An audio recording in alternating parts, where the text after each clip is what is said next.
My name is Monk Rowe, and we're filming for the Hamilton College Jazz Archive in Danbury, Connecticut. I'm very pleased to have veteran trombonist Eddie Bert with me. Thank you very much for joining me. Thanks for having me. I barely know where to start with a career like yours, but it's very impressive to look at the people that have played with you and the people you have played with. But maybe we'll just talk, we'll go backwards for a moment. Tell me what you're doing right now with Bobby Short. Sounds great. Well, I'm at the Carlisle. He added 3 saxes, 2 trumpets, and a trombone about 5 years ago. So I do that, among other things. This would be your, let me do the math here, 50, how long, I can't do the math. How many years have you been playing the trombone? Well, I started when I was 13. Yeah. So it's quite a while. Yeah, long time. Did you come from a musical background, your No. family? No? No. No. What made you gravitate, and was trombone your first instrument? Not really. You see, I grew up in the Bronx, and then when I was 10, I moved to Mount Vernon. And in the Bronx, they didn't have any band, so I didn't know where that radio, the radio stuff came from. I heard the radio and I heard music, but I didn't know anything about it, So then when I got to Mount Vernon, they had a band in the school, in the elementary school, and the teacher said, hey, try this trumpet. So I played the trumpet, and she said, yeah, you'd be a good trumpet player. Tell your father to get you a horn. Nothing. So I had to take what was there, and they had an E-flat alto horn. Okay. And you don't do too much with that. Yeah. When a tuba goes you go pa. So it's pa, pa, and that got kind of boring. So one day we were playing a concert in one of the schools, and we were playing the Skater's Waltz, and the drummer couldn't play 3/4. So I said, let me play that, because I had some friends in the drum section, Yeah. So anyway, I started playing bass drum, and we were right in back of the trombones, and they had these counter melodies in the marches and stuff like that. And I said, yeah, I like that. So I had a broken umbrella, and the part that goes up, that was, so I did that, and I had a razor. You know what a razor is? One of those rubber things that go burr, burr, burr. Yeah. So I'd walk down the street going like that, So finally my father said, what are you doing? I said, playing trombone. But it isn't a trombone. I said, yeah, but I don't have one. So he finally got me one of these stupid, it was like what we call a pea shooter. It was made by Wurlitzer. And it was a terrible horn, but it was a horn, So I played it for a little bit. It was a trombone, but just a lousy one? Yeah. Yeah. But then after about a year, he bought me a horn. So that's how I started. That's a great story. Wouldn't it be cool to have a picture of you going down the street with that umbrella? Yeah. It's funny, too. A lot of guys... Did you say it was a Sears trombone? No, Wurlitzer. Wurlitzer. Okay. They made pianos, but I guess they made a few instruments. Yeah. It was like Sears and Roebuck. Sure. Style. A lot of those early instruments came from them. The catalog, yeah. cost $5 or $6. Yeah. That's cool. So you had mentioned hearing the music on the radio. Yeah. Was there particular things that started to catch your ear those times? No, but my cousin had a band. He was a trumpet player, one of my cousins, and he said, you want to play with my band? Because he heard me practicing. And I said, yeah. Because in those days, you couldn't play jazz in the school. They said, that's not music, so you can't play that. So we had to go to people's houses.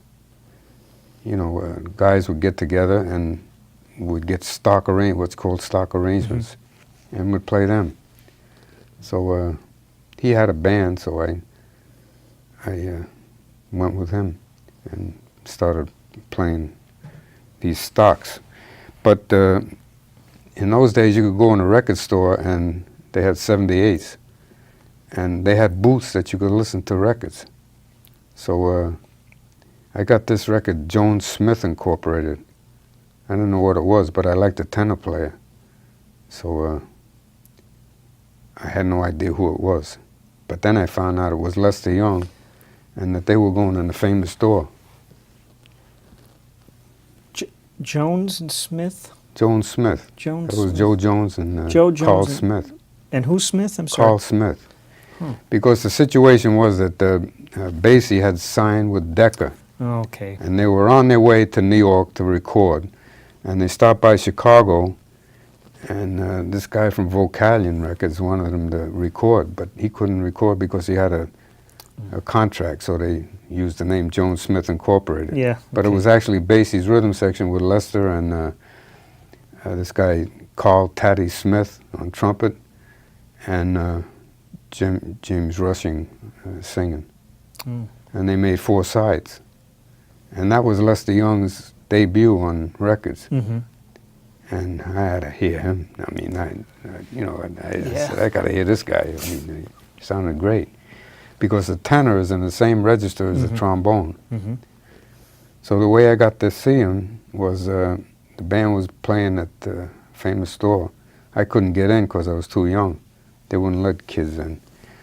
So I knew they were rehearsing for a record date, so I called Benny Morton and I said, would you mind giving me lessons? So he said, the only way I can do that, you're going to have to come to rehearsal and I'll teach you after the rehearsal. Perfect. I got to meet Lester and Did all you the guys really? in the band, you know. Oh, that's great. And I knew them like all my life. That would have been That was August of '38. 38. Yeah, that was their New York debut, wasn't it? Yeah, well, Yeah. the rehearsal I went to, they were rehearsing Stop Beating Around Mulberry Bush, London Bridge, and jumping at the Savoy, jumping at the Woodside, Yeah. which was a head arrangement. They didn't have any arrangement for that, you know. God, what a moment. Oh, yeah. Whew. And in the trombone section was Benny Dickie Morton. Wells and Dickie Wells. Dan Miner. But Benny was like a studious guy, and I knew that he would be receptive. Dickie was kind of wild in those days. I got to know Dickie later, but and Dan Miner was a great guy too. But Benny had that style, and he was always practicing. I could tell. Mm-hmm. So he was good. What'd your father think of that?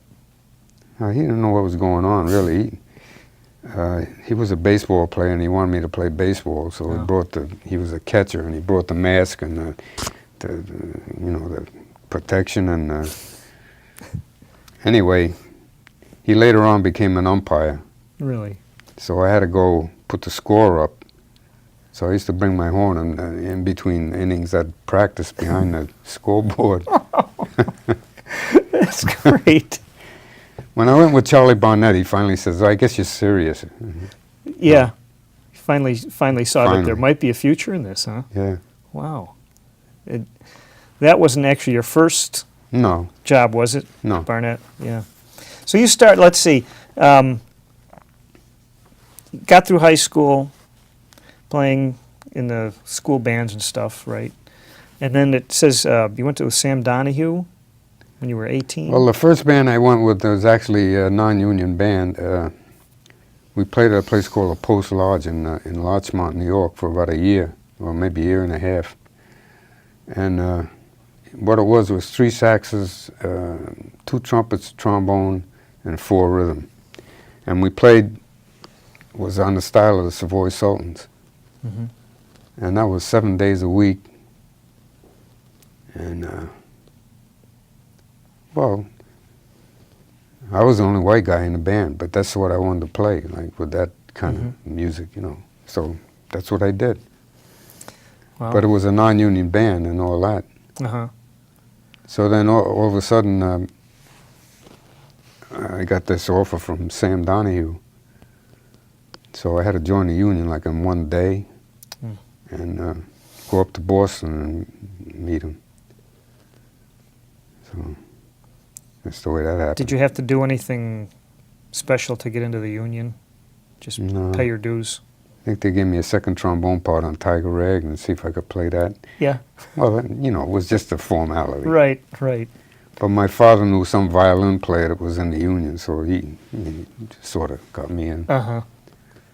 Gosh, the union played a pretty big role at that time, didn't it? At that time, yeah. Yeah. Because you had to, if you wanted to quit a band, didn't you have to give a certain amount of notice? And Yeah, but I didn't have to give any notice because it was a non-union band. Right, I see. So that was Yeah, bypassed. yeah.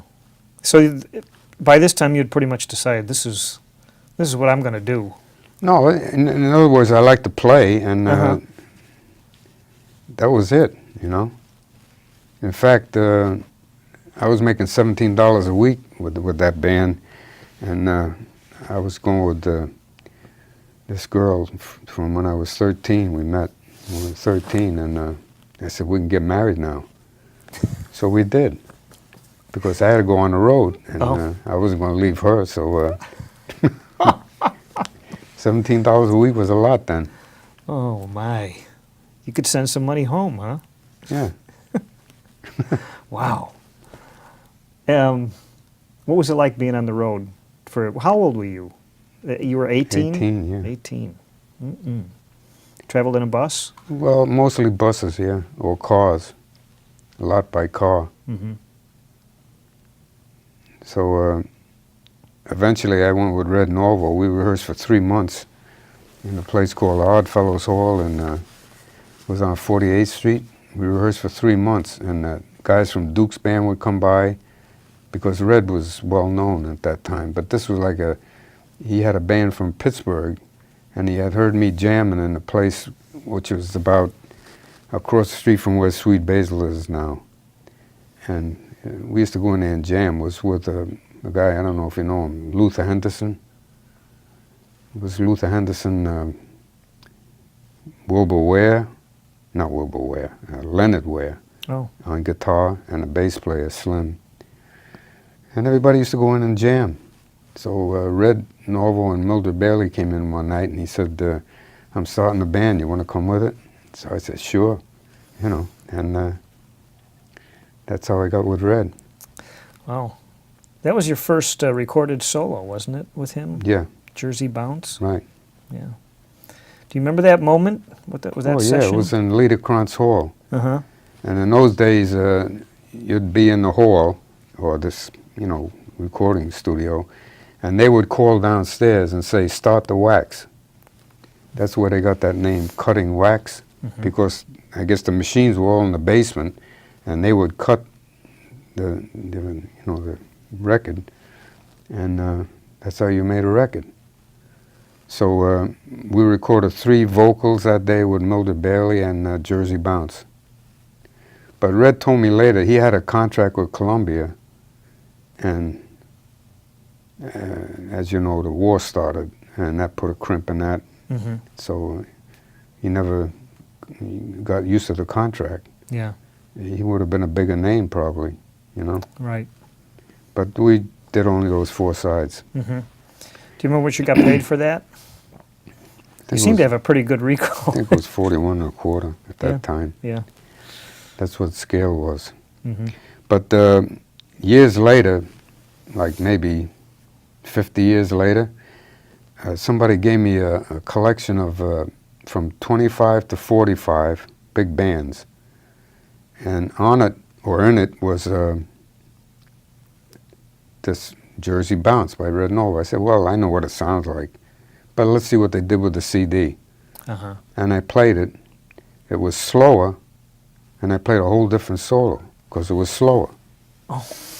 So the way I figured it, that one went about 3 minutes and 25 seconds. Uh-huh. And in those days, you couldn't go beyond 3 minutes.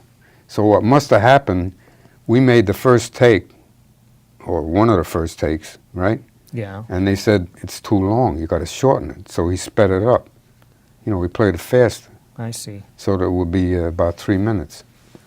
So I called Red and I said, hey, there's another take on Jersey Bounce, you know?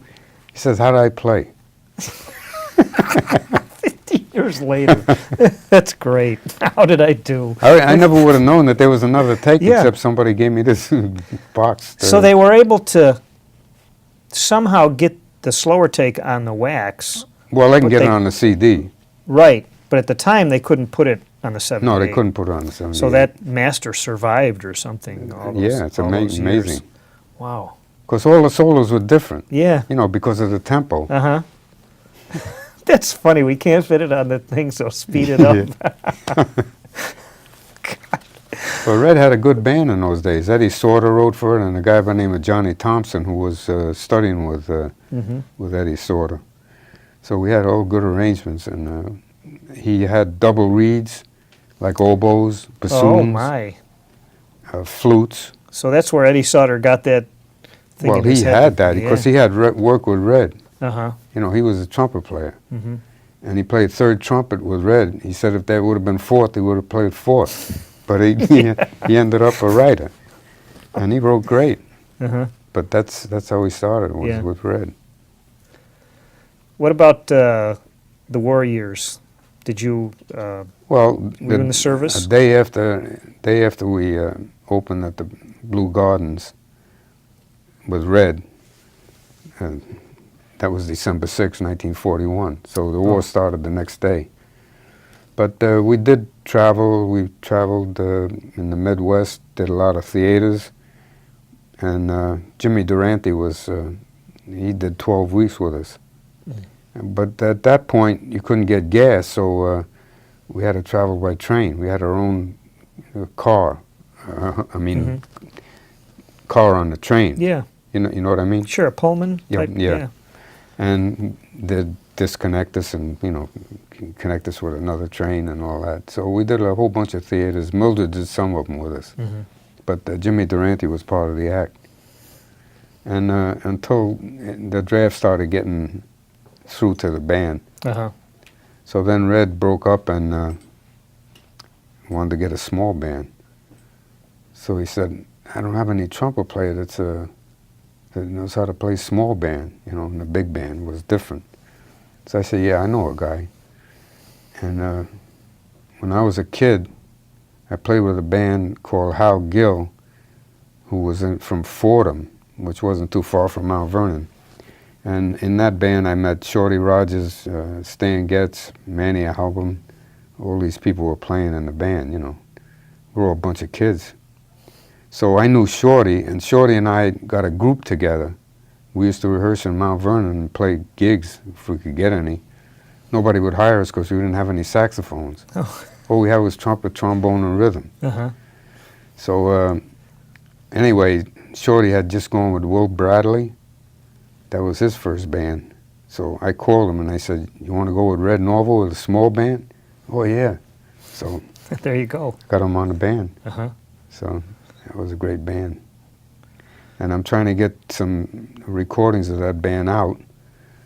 We were 2 days in George Simon's house recording because there was a recording band on Yeah. in 42. Mm-hmm. And we were at the famous store, so we were well rehearsed and, band was tight. Good band.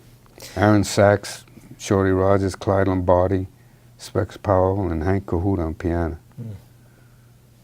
What did the musicians in general think about that recording band?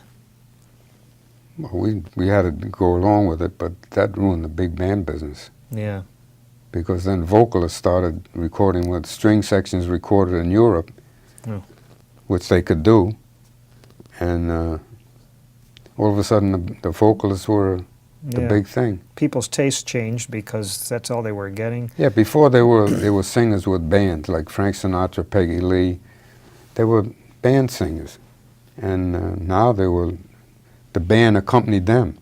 It reversed. Yeah. So it ruined the big That's bands. too bad. Lasted almost 2 years, didn't it? Yeah. Yeah. Then there was another one around 47. Oh. Didn't know about That that. really did it. Did you have to go into the Army? Yeah. Yeah. What was your experience like? What did they have you doing? Well, that's a long. I don't want to go into the whole story, but Mhm. I had my horn with me. Yeah. And well, I don't want to take time to tell all that, but Okay. But you managed to keep playing. I wanted to get in the Air Force because I heard that Glenn Miller had a band in Oh, right. Yale. So I joined the Air Cadets, and it took me a month. You had to get okayed for a college degree and stuff like that. And so I spent a month in Fort Dix, where I was drafted. I was drafted out of Woody's band, by the way. Yeah. Me and Nick Travis. And Bill Harris took my place. Oh my, I didn't know that. But anyway, I passed everything with the Air Cadets. So they said, what do you want to be, a bombardier, a navigator, or a pilot? I said, no, I want to be a musician. We don't have any musicians in the Air Cadets. Well, really? Put me back in the Army. So they put me back in the Army. They said, forget all that, you know.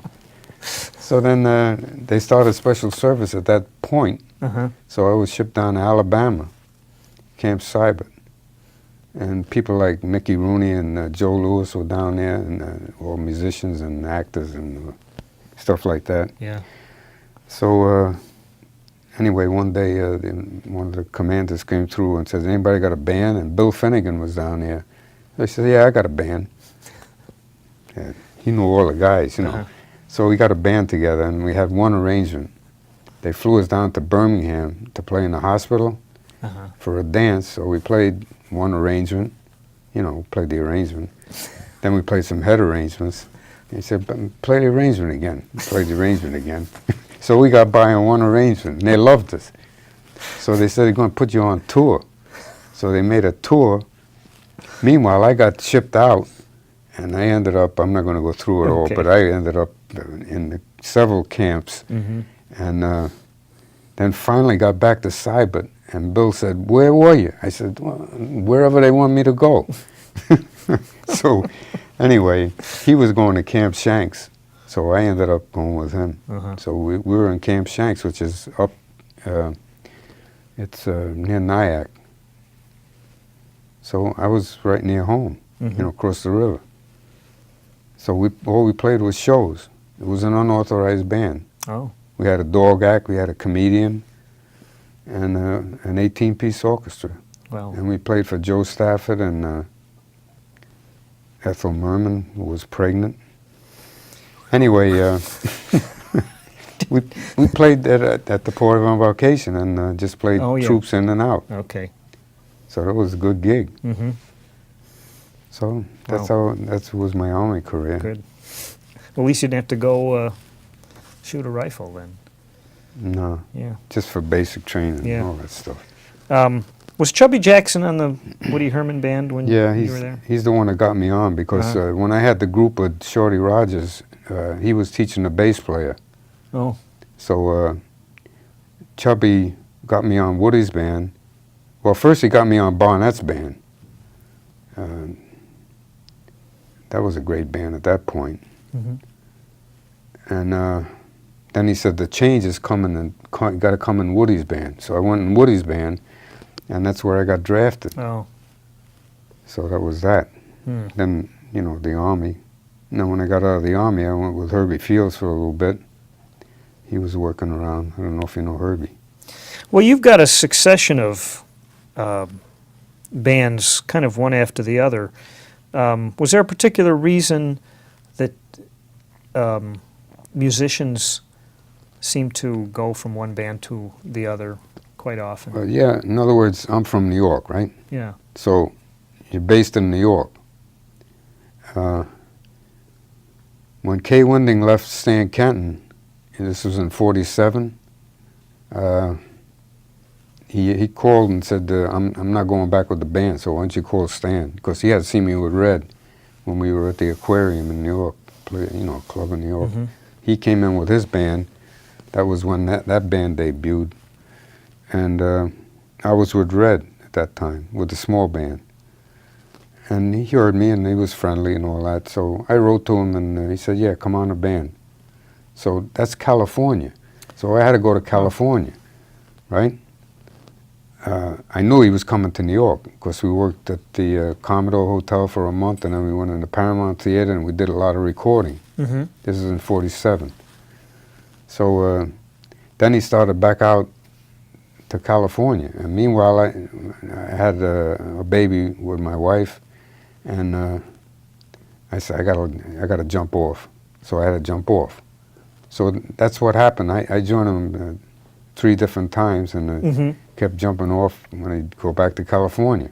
Oh. Because, you know, the family situation. Yeah. That's the way you stay married. Yeah. So anyway, that's why I was with a lot of bands. Uh-huh. You know, because I'd always do that. When I went with Benny Goodman, he was going out, but he was going to stay out there for 6 months, he told us. He stayed for 6 weeks and then started coming back. Oh. So that was kind of a drag. Mm. 'Cause, What was it like to be on the road at that time? Was it a tough life? yeah, I mean, you know, you don't eat right and all that. Because you're traveling by bus mostly. Mm-hmm. And when you stop, you stop. And you'll have to stop in some places that don't have that good of food, you know. Yeah. Stuff like that. So it's kind of it's a scuffle. At a typical day, would the bus leave after you're done playing? It depends how far the trip is. If it's Yeah. 300 miles or 500 miles, you got to leave after the gig. So, and you had to pay for your own hotel Ooh. in those days. So a lot of guys ghosted. In other words, you have 2 in a room instead of 1, you know, or 3. It's split. Whatever you can get away with. Yeah. Okay. Wow. What was the salary like?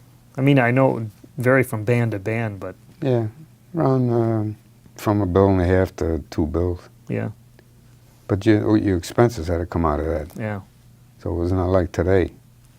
Today they put you up, Mm-hmm. so it's different. Wow. I wanted to play a little piece here. See if it jogs your memory.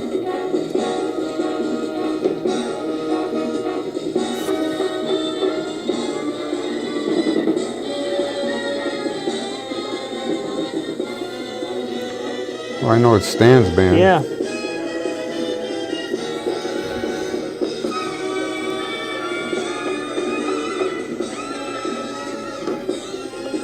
That's probably Maynard.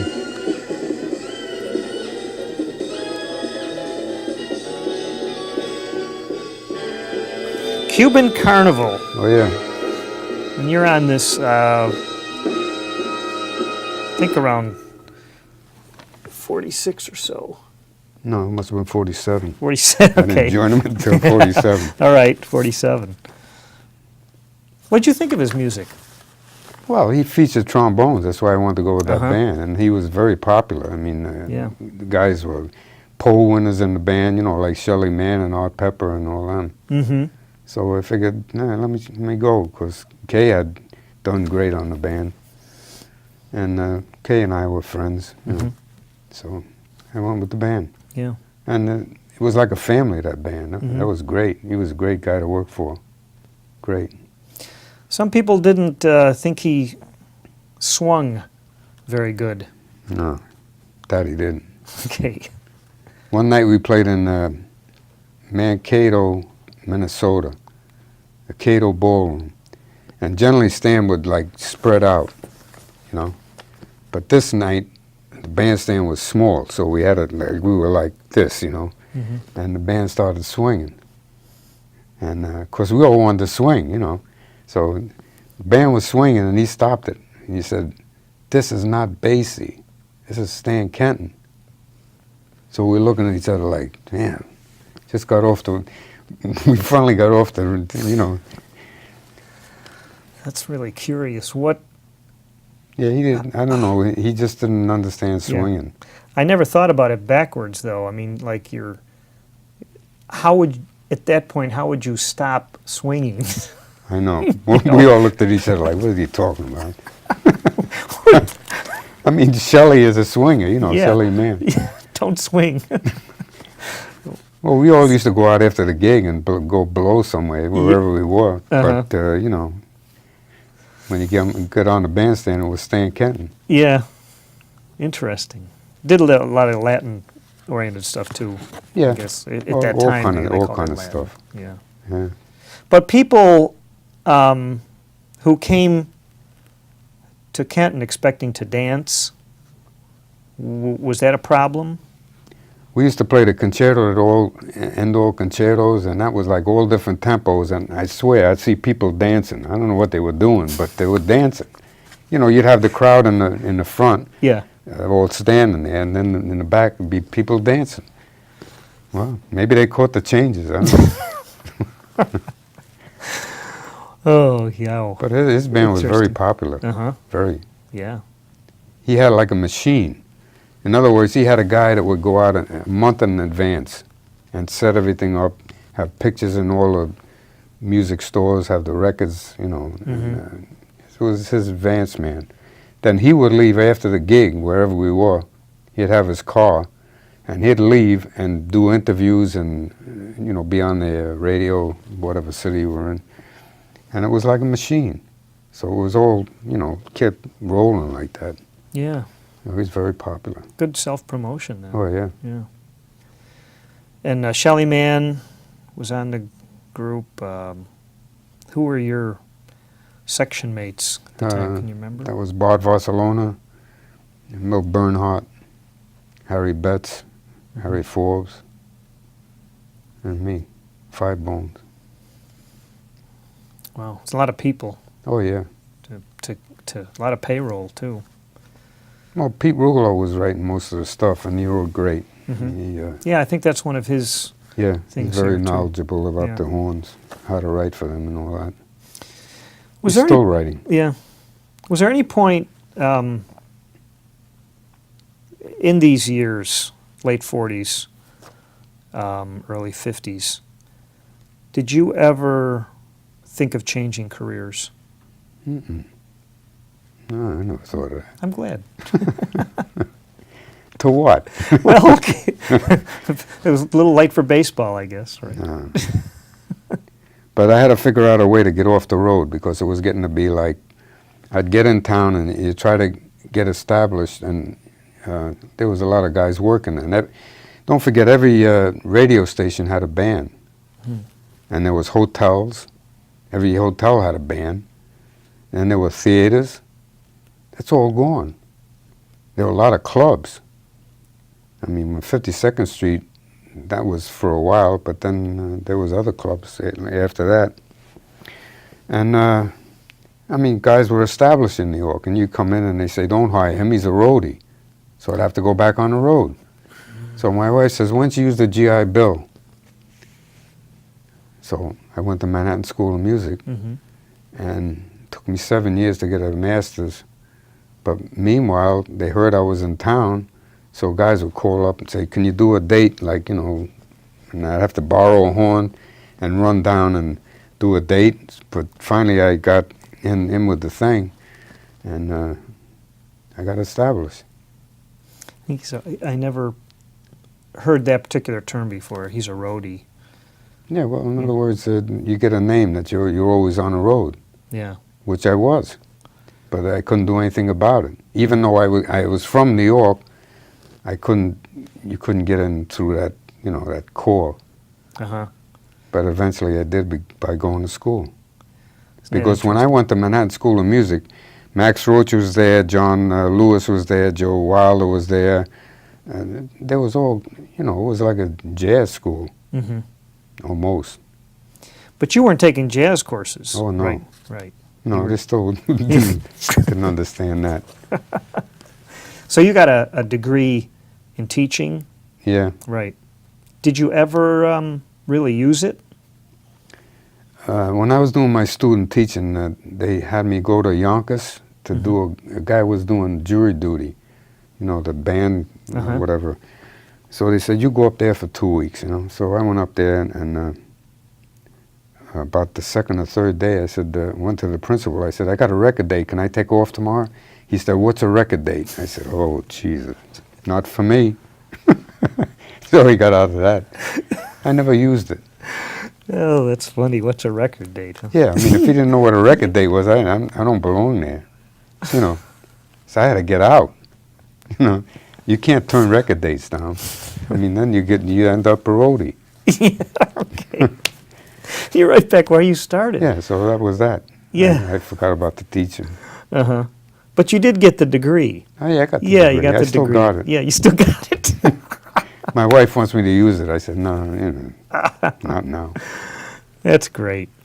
Good story. So, Benny Goodman, Ray McKinley, Les Elgart, kind of goes on and on. Yeah, well, you see, in those days there was a lot of bands. Yeah. A lot of bands. So that, you'd work from one to the other. Mm-hmm. Somebody'd always want you, and the phone would ring and Yeah. you'd do it. But you managed to kind of do them, how do I put this, and stay on the East Coast. Oh, yeah, sure. Yeah. No, I wanted to stay, Sure. because I had 2 kids at that Two time. kids, yeah. And you're able to kind of establish yourself and then get into the recording Yeah. scene. Mm. You had to grab the opportunities when they came, Yeah. didn't you? Yeah. Well, I went back to New York after we did the 3 weeks in Chicago, and there was Nola Studios, which was the place to meet, Oh. and everybody rehearsed there, and so I rehearsed with the Nonette with Miles Davis for 4 times, Mm. and yeah, it was a good group. I mean, I enjoyed it and all that. And I came in one day and Kay Winting was there, so I said, "Oh, see you later." Oh. So I went down the hall and auditioned for Benny Goodman and went with the bebop band, Oh, my. with Wardell Gray and Right. all them.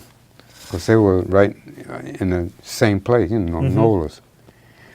But, Junior Collins that played with the Nonette, French French horn horn. player? Yeah. about 20 years later, I saw him on the street, and he said, "Hey, ever tell you what I told Miles you said?" And I said, "No, what'd you tell him?" I said. He said, "I told him you said the band was out of tune." So 20 years later, you find out why you were replaced. Oh, my. So I said, "What'd you do that for?" He says, "It was getting boring around." Jeez. Oh, God. And you, Benny was he making a conscious effort to maybe get a little more modern with that Maybe he group? was. I don't know. Okay. I don't know where he had that idea. I mean, he didn't fit in with that, Yeah. but somehow he wanted to do that. Uh-huh. Wardell was great. Yeah. What was it like to work with Benny or get along with him? Not like Stan. Hmm. All the stories are true. Yeah, they're all true. Oh, yeah. Okay. Well, he took us out to California, said we're going to be there 6 months. Mm-hmm. Guys subletted their apartments. I had a cheap apartment, so I could, I didn't sublet it. After 6 weeks, he says, "Oh, I'm going to Lake Mead, I'm going fishing, and then we're going up and down the coast for about a week or 2, and then we're going back to New York." What about the 6 months? So guys jumped off. Mel Bernhardt was on the band. He was from California, so he just jumped off. Nick Travis drove back in a day and a half to Philadelphia. Got so mad. Straight through. Did you have your family with you? Yeah. Oh, man. But I was lucky I didn't sublet my apartment. Uh-huh. I could send them back. Did your kids have a sense of what you did for a living? Well, they knew what I did. I don't know. Every time I go out, they say, "Have fun." I said, "What do you mean? I'm going to work." They still say that. Yeah. Well, I have fun, but it's still... Yeah, right. I want to let them know that. This might good thinking. You want them to think that Dad is working. Yeah. Somehow they knew. Right. You had your own some Monday nights at the at Birdland. Well, for a while I had my own group. Mm-hmm. In other words, when I was going to school, that Manhattan School of Music, Yeah. I got a group together. I had Duke Jordan on piano all the time, and Vinnie Dean on alto. A variety of drummers. I had a lot of different drummers. O.C. Johnson, Gus Johnson, Eddie Shaughnessy, Joe Morello. And I worked Birdland and Bohemia and We worked around Connecticut and around Jersey. Mm-hmm. So, in fact, I did an album called Kaleidoscope, which hasn't been put out on CD, and that was that group. Okay. And it was we had a lot of original material. I have some tapes that I did of that, which I'd like to get out too, but so far I haven't gotten them out. Yeah. Was there any ever issues about integrated bands Mhm. at the time? Not in New York, or No. that's good. No, I always worked that way, you know. Yeah. It's what you play. It has nothing to do with the other thing. Uh-huh. So I never got into that, Good. you know. Yeah. Tell me about, if you would, the Charles Mingus Jazz Workshop. Well, I met Charles when I was with Benny Goodman the first time. We were in San Francisco, and Clyde Lombardi, bass player, with Red, you know, Red's small band. Yeah. No, we were with Benny at that time. Yeah, it was Benny's band. Clyde was on Benny's band. Okay. And he said, there's a bass player I want to hear down in the International Court. I said, okay, I'll go with you. So we went. They had 4 basses and drums, right? And Mingus is playing lead bass. So that's how I met him. Then the next time I heard of him, he had joined Red's Trio in 1950, and they were going back to play the Embers. He had them in California, and then they went back to Tal Farlow Yeah. and Mingus. So anyway, Mingus got established in New York, and he started this workshop, him and Tio Macero. And we used to rehearse quite a bit, and it was all original material. And eventually, I'm shortening it, Mingus got his own thing. Yeah. I did an album with him at the Bohemia. It was me, George Barrow, Mal Waldron, and Willie Jones. That was in '55. Mm-hmm. And debut eventually, I mean, they put it out, but it eventually got to Atlantic and went to a whole bunch of different albums. It was put out many times. Oh, kind of piecemeal or under different titles? Something Yeah. Like that?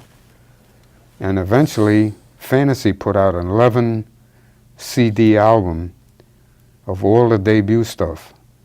And he said, I had read a review, and they said there was 11 tracks that were never issued of the Bohemia stuff. So I called Fantasy Records, and I said, can you send me a cassette of the 11 tracks?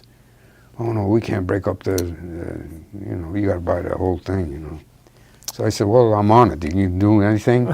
So they said, well, we'll give it to you for $5 a CD. So I said, okay. So it came to $60. Uh-huh. I wanted to hear some of the stuff Yeah. from debut anyway. So I got the thing, and I looked up what I made for the date, $60. Ooh. So I came out even. Yeah. That's very interesting. Did he have certain amount of I should rephrase that. Did he require some things from his sidemen that other leaders wouldn't? Well, yeah. I mean, he wanted you to play his music. And the way he played his music with a small group, he didn't write it out. Uh-huh. You go up as his apartment, and he'll play it for you on the piano, and you learn it in your head. And that's how you learn it, because he said, if I write it out, you're going to play it different, which you do. If it's written out, you play it different. Wow. But if you get it in your head, and you play it like you want to play it. And he said, play it your way. He didn't say any specific thing. Here it is.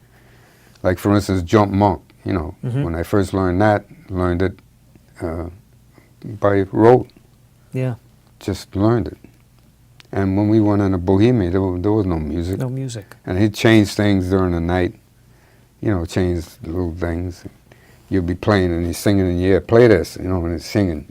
So you play it as he's singing it. Cool. Oh, yeah. Yeah. You had to be on your toes. Oh, yeah. Yeah.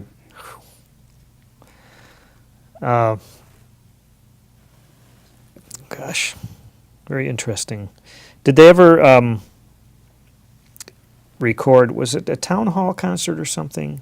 Yeah, 62? Right. Yeah, they recorded that. Yeah. But there was, what happened was they pushed the date up a month, Okay. which hung him up about writing the music. Oh, That's when he punched Jimmy Nepper in the mouth. And I asked Jimmy, how did that happen? He said he was copying music for him, and he went up to bring him some music, and Mingus says, write me something. So he says, it's your concert, not my concert. Bam, you know. I guess he was under a little pressure. Well, yeah. Yeah. But Jimmy didn't play the concert. He didn't. He wasn't in the band. Mm-hmm. But he was doing the copying, I guess. Yeah. The concert was kind of a rough affair, wasn't it? Well, we ended up, we were rehearsing while the audience was there. Uh-huh. And then he went out and made this announcement and said, ladies and gentlemen, this is a recording, it's not a concert, so if you want to get your money back, go to the box office. And the producers in the back saying, what is he talking about? And half the audience left. But they had copyists copying the music while we were, we were rehearsing it on the spot, and they were recording it. It ended up so like this, and then the stagehand said, it's 11 o'clock, and 11 o'clock we're pulling the curtain. So that ended that. So I don't know, it was either Clark Terry or Ernie Rowe went ba-ba-doo-da-da, and we started playing Melotone. And that was the last tune on the concert. And as I went off, I had a plunger, and I went, bwah! And it's on the tape. I mean, it was so like tension, Yeah. Was Mingus even still on stage at that point? I don't know. I don't know. I wanted to get out of there, before they threw the tomatoes or something. Or something worse. Wow. It was a Man, fiasco. You got a history, I'm telling you. This is great. But they put the album out and it won an International Critics Award. Uh-huh. So figure that one out. Yeah. And they had all the wrong titles. Nothing matched up. They called Melotone Sequence 2 or some weird title. I brought the music home because it was so hard. I said, I gotta study this. It was impossible, So I still got some of it home. Do you? On onion skin. Here's a piece from about that time.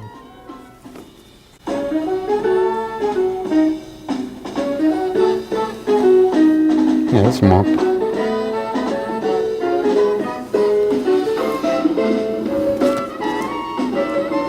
Yeah.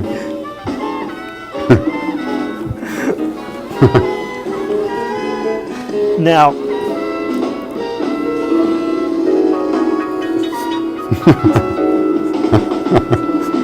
Yeah.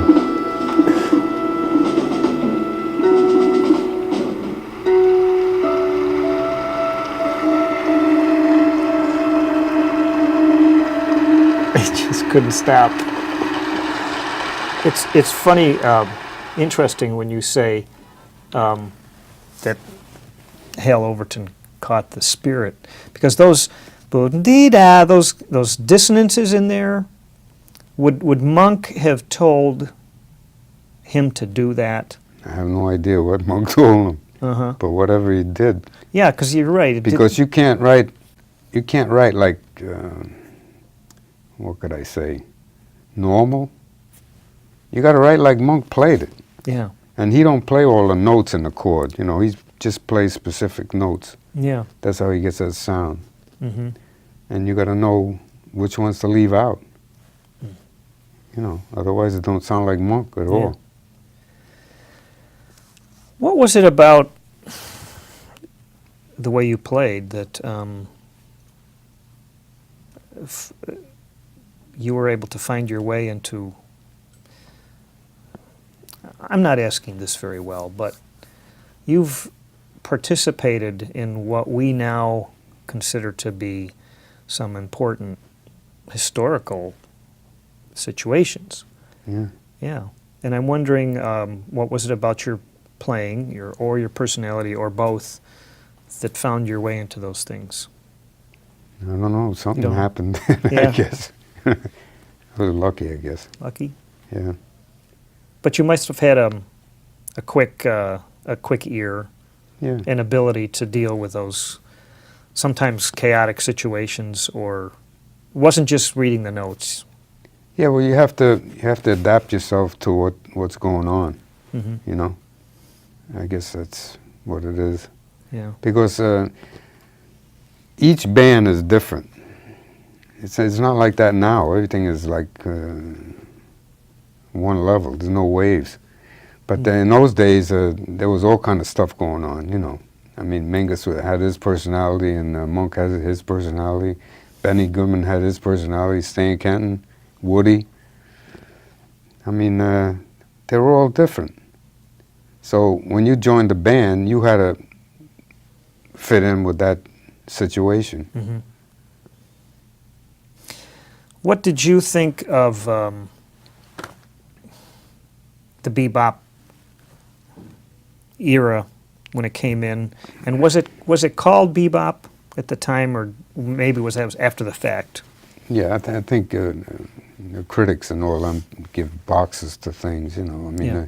It was an evolution, not a revolution. Okay. I mean, that just happened. You know, we used to go out and blow, and you'd be blowing like that. You know, but then when you come into the band, you had to fit in with the band, and you had to disregard a lot of that stuff. Mm-hmm. But eventually, it came out with the small groups. You know, Charlie Parker and Dizzy and all Right. them. Dizzy's band could do that. You know, and also Billy Eckstein's band. I mean, they played that way. Mm-hmm. You know, but not the general bands. You know. What happened to the audience for the music during, oh gosh, mid-50s, I guess? Well, I guess it's got to be concerts instead of dancing. Mm-hmm.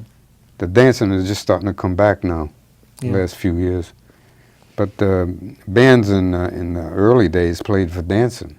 Even Duke and Basie and all them. I mean, they played for dancing. But then it got to be concerts, and the dances went another direction. Do you think that was a good or bad thing? Well, it wasn't good. I'd much rather play for dancing. Mm-hmm. I like to see people dancing and enjoying themselves, you know. I mean, concerts are kind of a drag. So we've kind of made the music into a high art, Yeah, I guess. right. I mean, I don't know if everybody understands that, you know. It's like a language. Bebop, so-called bebop, it's a language. You know, it's a way of, we're talking to each other Mm-hmm. when we're playing, you know. Yeah, That's what it is. and talking fast sometimes. Yeah, right.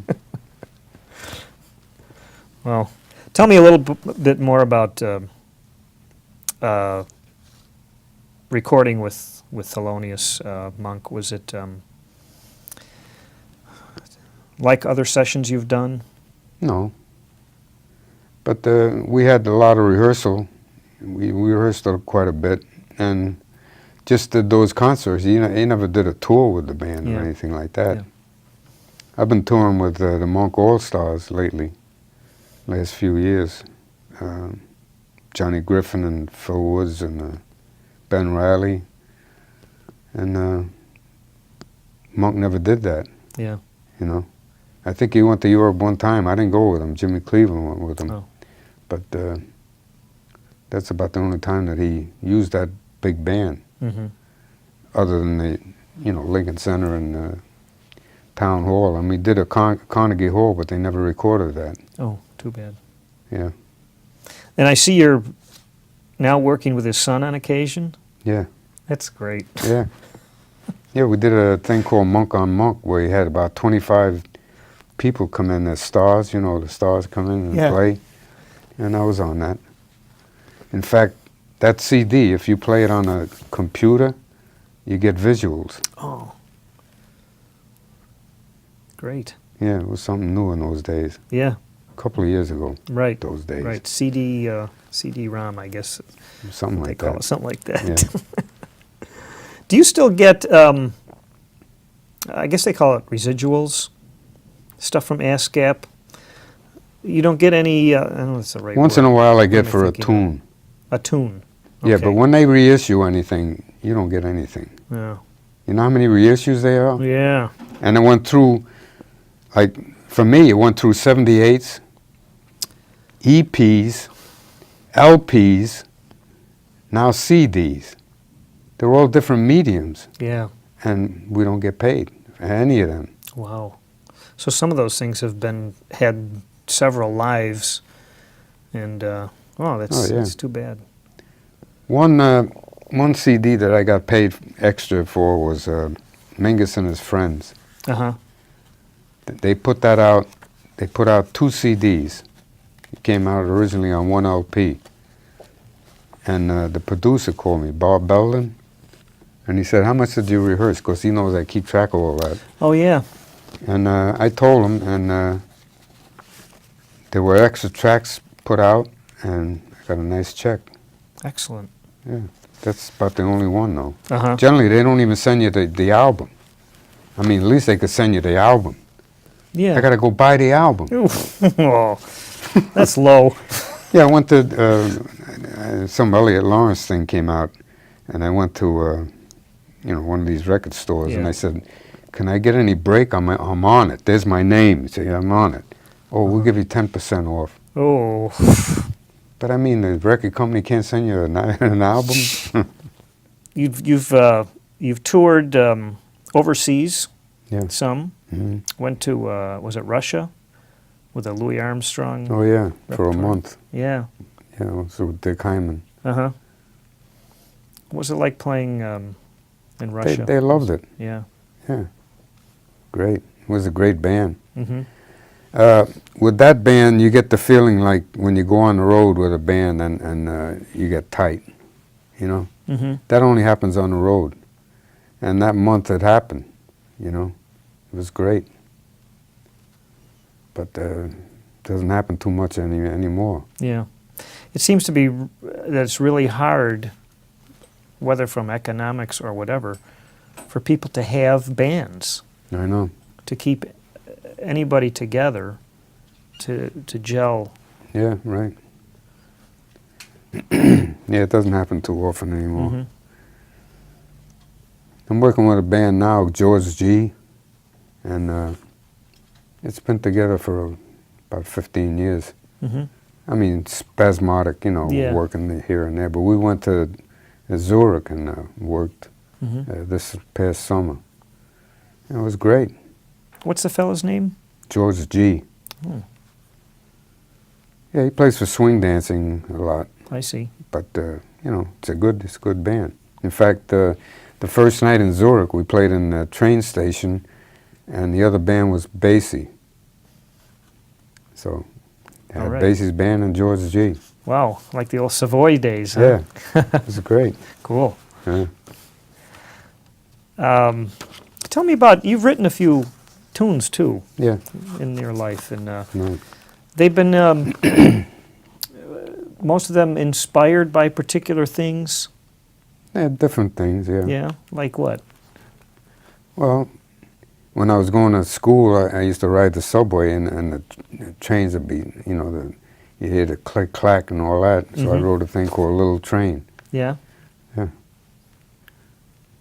Things like that, Yeah. But yeah, in fact, I have an album I'll give you that I made with just bass, and most of the tunes that I wrote are on it. Oh. And Don Sickler, who's a publisher, Uh-huh. put out a lead sheet book, so you can have that if you want. Excellent. When you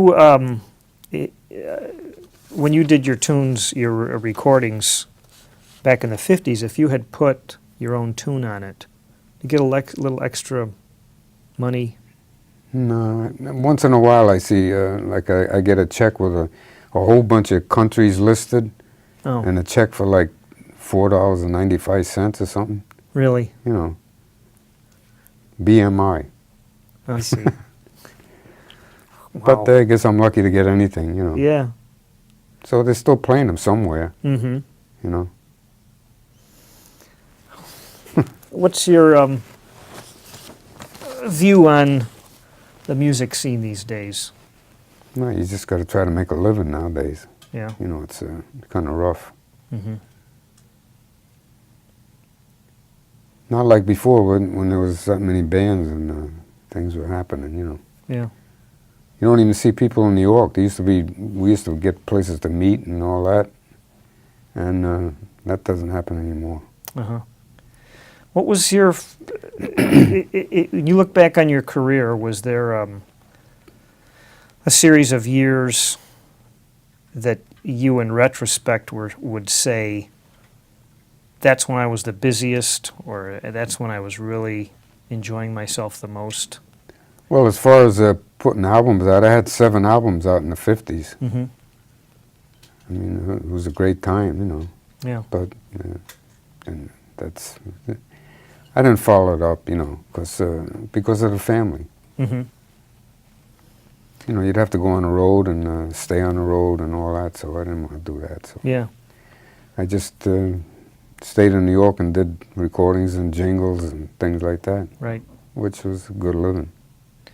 When you would go to do a jingle date, you don't know what to expect when you walk into those No. things, right? Mm-mm. You sit down and you use your reading skills, and Yeah. sometimes you might not even know what the product is. No. It's all do it then, you know. Mm-hmm. Yeah. But it works, you know. Yeah. You get used to it. And is this is pretty much stuff that's done through the union? No, the union doesn't have anything to do with it. It's your connections. Oh, okay. The union just collects their work dues. Yeah. Oh, gosh. What's in the near future for you? I know you're doing Bobby Short. Yeah, well, it's day to day, you know. Yeah. Yeah. I do what I can, you know. A lot of rehearsal bands and things to keep chops, Yeah. but that's what you have to do. Mm-hmm. And I do a lot of traveling. You know, I have to. Last Friday I worked in Morristown, New Jersey, and that's like 100 miles each way. Then, what was it, yesterday? No, the day before yesterday I worked in Lambertville, which is outside of New Hope. That was 150 miles each way. So, you know. Yeah. And then I make some rehearsal bands. I do a rehearsal in Emerson, New Jersey, and that's 65 miles each way. That's no pay. Uh-huh. That's a rehearsal. So then I rehearse with another band in Berlin, Connecticut, and that's 45 miles each way. Looks like you've got your mileage down. Oh, yeah. Yeah. Well, this is, I'm looking at this list of bands, and I'm trying to think of someone you haven't played with. Is there somebody that you wish you had played with? Yeah, Duke. Yeah. I had 3 chances to go with him. Uh-huh. The first one was when Oscar Pettiford was in the band, and I had worked with Oscar on Charlie Barnett's band. He had 2 basses, believe it or not, Chubby Jackson and Oscar.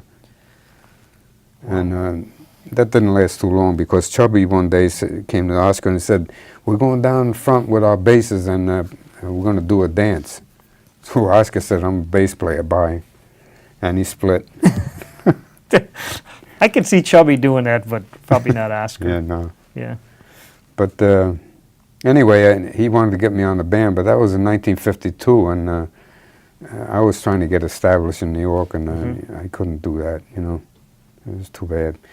And then another time, like I said, I was using Duke Jordan on piano, and one of my daughters, in the morning, she said to me, "Oh, somebody, Duke called you and wanted to know something."